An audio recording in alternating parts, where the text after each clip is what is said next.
Hello मेरे प्यारे बच्चों।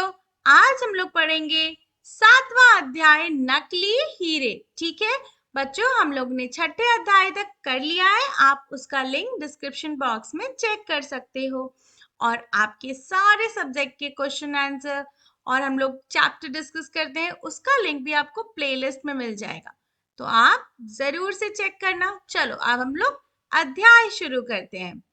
काननपुर के एक बुद्धिमान और वृद्ध राजा का एक ही बेटा था। काननपुर में एक बुद्धिमान और बूढ़ा राजा था और उसका एक ही बेटा था। तो वो चिंतित होकर क्या सोचता है, देखो, मैं अधिक दिन जीवित नहीं रहूंगा। मुझे अपने पुत्र के लिए कोई सलाहकार ढूंढना चाहिए। वो चिंतित होता है क्योंकि वो बूढ़ा हो रहा था। तो सोचता है कि अब तो मैं बहुत दिन तक जिंदा नहीं रहूंगा, जीवित नहीं रहूंगा।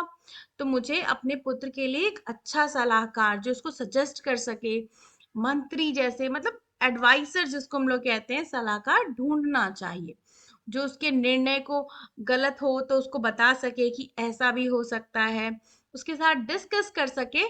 तो उसने क्या किया, एक सुबह उसने सब दरबारियों को दरबार में बुलवाया। फिर उनसे पूछता है कि मैं आप सबसे एक प्रश्न पूछना चाहता हूँ, कृपया करके स्पष्ट उत्तर दीजिएगा।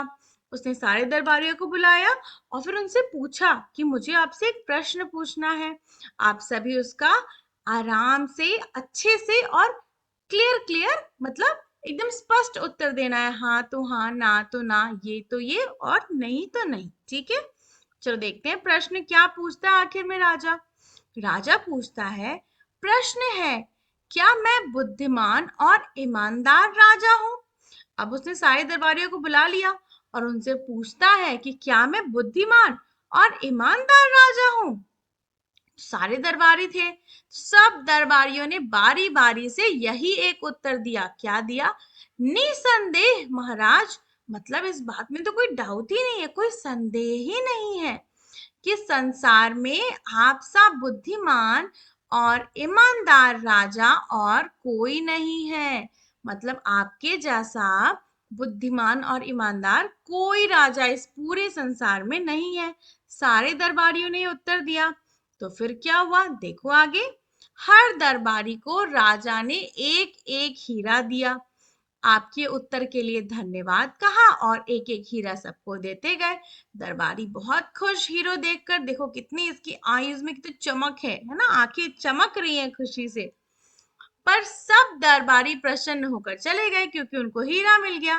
पर एक दरबारी चुपचाप एक कोने में खड़ा रहा। फिर महाराज ने उनसे पूछा, आप चुप क्यों हैं? आपका उत्तर क्या है, बताइए मुझे। आप कुछ बोल क्यों नहीं रहे हैं? फिर क्या हुआ, देखो। फिर वो बोला कि महाराज, दूसरों ने तो आपको प्रसन्न करने वाले उत्तर दिए, पर क्षमा कीजिएगा, मेरा उत्तर वैसा नहीं है। फिर महाराज सोचे, फिर बोले, फिर भी हम सुनना चाहते हैं, बताओ। उसने क्या किया, उस दरबारी ने क्या कहा कि महाराज, आपको तो सभी ने वही उत्तर दिया कि भाई आप अच्छे हैं, तो आप खुश हो गए, आप प्रसन्न हो गए, पर क्षमा करिएगा, मेरा ऐसा उत्तर नहीं है। तो महाराज बोले, कोई बात नहीं, फिर भी हमें बताओ, हम सुनना चाहते हैं। फिर उस दरबारी ने कहा, इसमें कोई संदेह नहीं है महाराज कि आप बुद्धिमान और ईमानदार हैं, पर आपसे भी श्रेष्ठ राजा हो चुके हैं जो बुद्धिमता और ईमानदारी में आपसे बढ़ चढ़ कर थे। वह दरबारी बताया कि इसमें कोई राय नहीं है, आप तो हैं ही ईमानदार और बुद्धिमान, बट आप लेकिन यह नहीं कह सकते कि आपसे अच्छा ईमानदार, आपसे ज्यादा बुद्धिमान कोई है ही नहीं। आपसे भी ज्यादा अच्छे राजा हो चुके हैं। अब देखो महाराज ने क्या किया, सुना तब उन्होंने कहा, हमें आपका उत्तर सुनकर बहुत प्रसन्नता हुई, यह लो आपका हीरा। महाराज ने उसको भी धन्यवाद कहा और उसको भी अपना एक हीरा दे दिया। अगली सुबह काननपुर के सारे दरबारी दरबार में वापस आ गए। क्या हुआ भाई, क्यों आ गए सारे? देखो क्या हुआ। सब सारे के सारे जो दरबारी थे उन्होंने बोला, महाराज, हमने इन हीरो की जांच जौहरी से करवाई तो पता चला कि सारे हीरे तो नकली हैं। फिर पूछते हैं सारे दरबारी, महाराज आपने हमारे साथ ऐसा क्यों किया, है ना, महाराज आपने ऐसा क्यों किया, सारे पूछे। अब देखो राजा क्या बताता है। राजा बोलता है, ठहरिए मैं समझाता हूँ। आप सबने मेरे प्रश्न का झूठा उत्तर दिया, इसलिए हीरे भी आपको नकली दिए गए।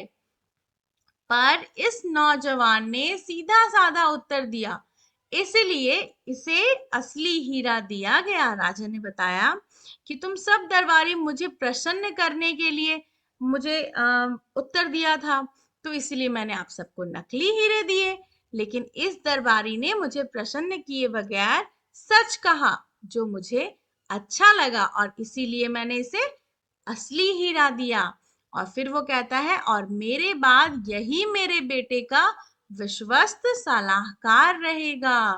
तो सारे दरबारी चुप हो गए, सब अपसेट हो गए। इसीलिए हमें कभी दूसरे लोगों की झूठी प्रशंसा नहीं करनी चाहिए, हमें उनको सच बताना चाहिए।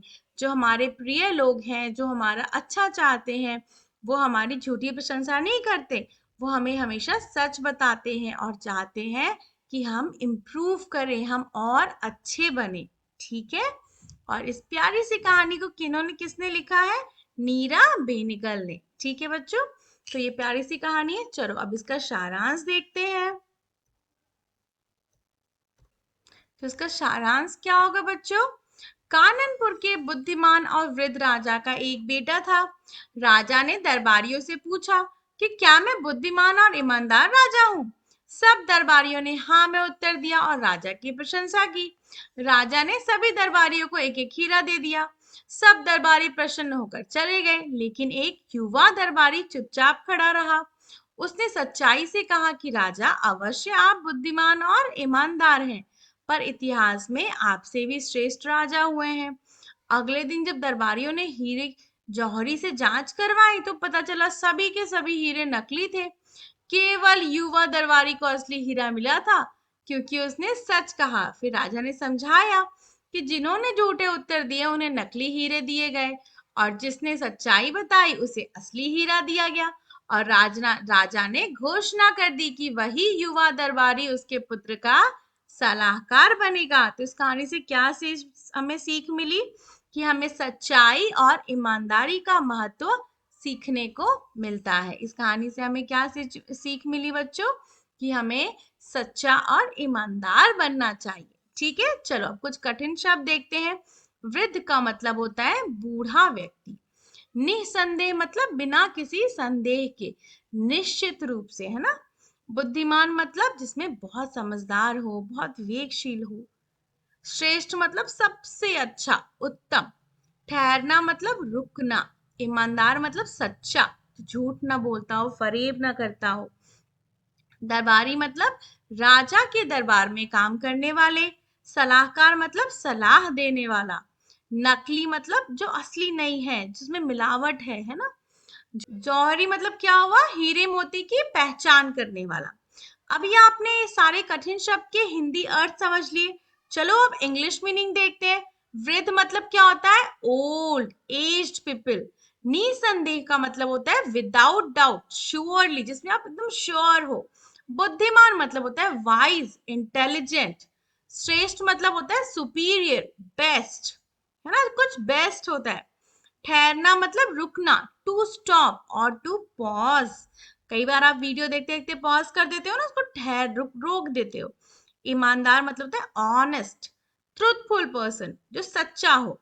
दरबारी मतलब जो राजा के दरबार में काम करता होगा, उनको कर्टियर बोलते हैं। सलाहकार मतलब जो सलाह देता है, एडवाइजर, काउंसलर भी कह सकते हो आप। नकली मतलब फेक, डुप्लीकेट। जौहरी मतलब जूलर्स, जो ज्वेलरी की पहचान करते हैं, उनको जूलर्स कहते हैं। ओके, ठीक है बच्चों, आपको कोई डाउट होगा तो you can mention in comment section, और हम लोग इसके सारे प्रश्न उत्तर अपने अगले वीडियो में करेंगे। धन्यवाद मेरे प्यारे बच्चों, थैंक यू।